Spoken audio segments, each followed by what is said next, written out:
Hamas's number 3, Marwan Issa, was killed in an Israeli operation last week.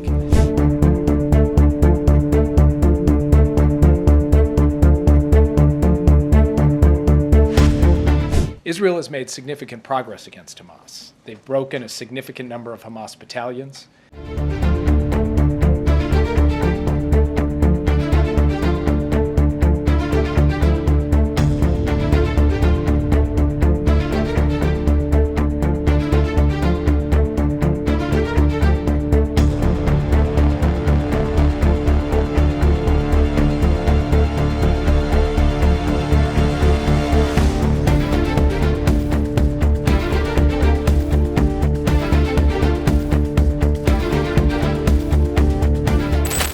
Israel has made significant progress against Hamas. They've broken a significant number of Hamas battalions, killed thousands of Hamas fighters, including senior commanders.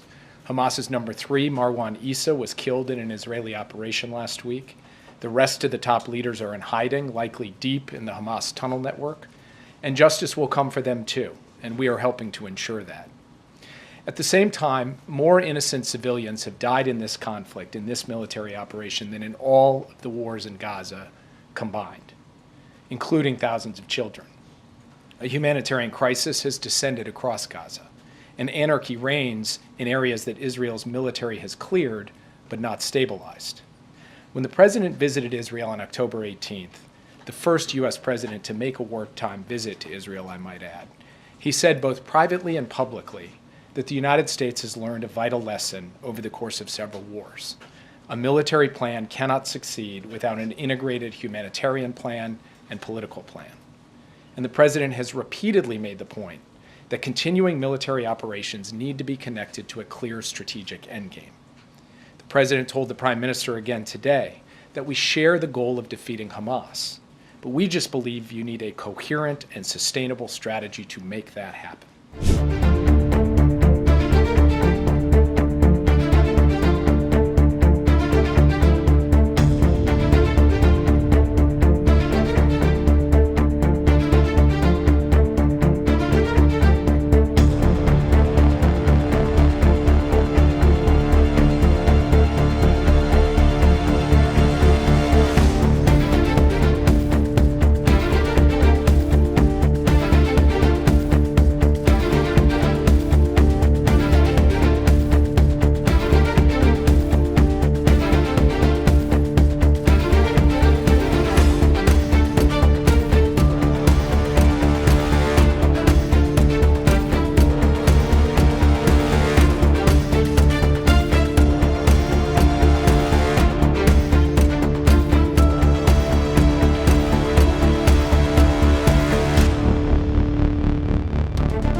Our position is that Hamas should not be allowed a safe haven in Rafah or anywhere else.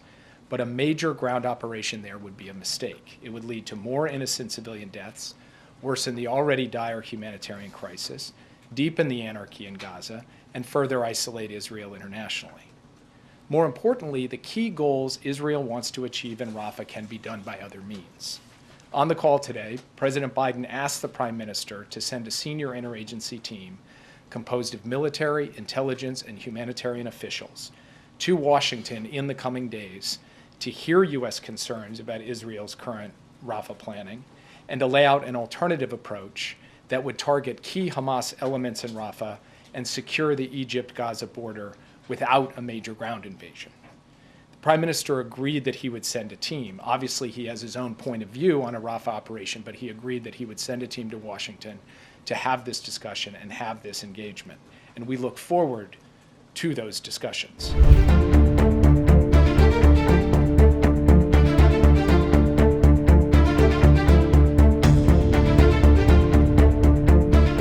The Israeli government is now talking about launching a major military operation in Rafah. The President and the Prime Minister spoke at length about Rafah today. The President explained why he is so deeply concerned about the prospect of Israel conducting major military operations in Rafah of the kind it conducted in Gaza City and Khan Yunis. First, more than 1 million people have taken refuge in Rafah. They went from Gaza City to Khan Yunis and then to Rafah. And they have nowhere else to go. Gaza's other major cities have largely been destroyed. and Israel has not presented us or the world with a plan for how or where they would safely move those civilians, let alone feed and house them and ensure access to basic things like sanitation. Second, Rafah is a primary entry point for humanitarian assistance into Gaza from Egypt and from Israel. An invasion would shut that down, or at least put it at grave risk, right at the moment when it is most sorely needed. Third, Rafah is on the border with Egypt, which has voiced its deep alarm over a major military operation there, and has even raised questions about its future relationship with Israel as a result of any impending military operation.